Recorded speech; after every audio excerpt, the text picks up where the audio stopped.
So after our body has had a chance to set up, you'll get to see why, oops, go ahead and drop him.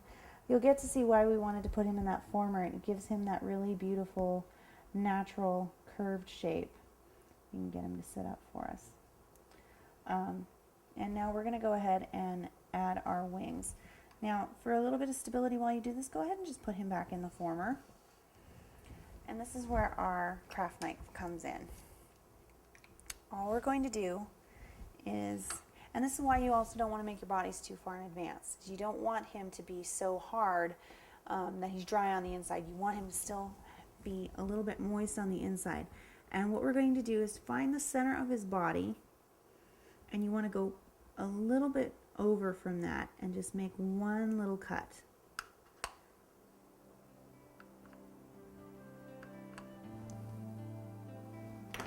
And that is where we are going to be inserting our first wing.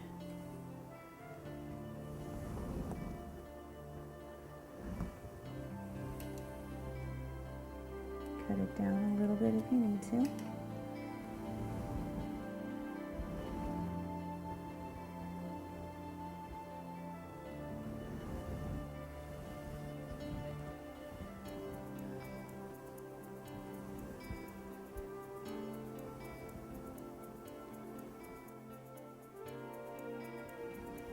Make sure it's nice and even.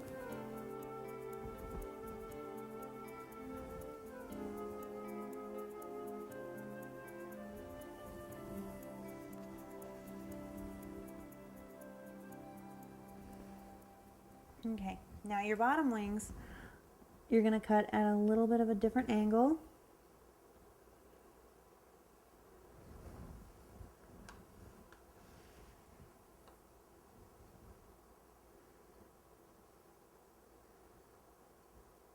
Now, if while you were messing with wings and such, you mess up a little bit of your dusting job, don't worry about it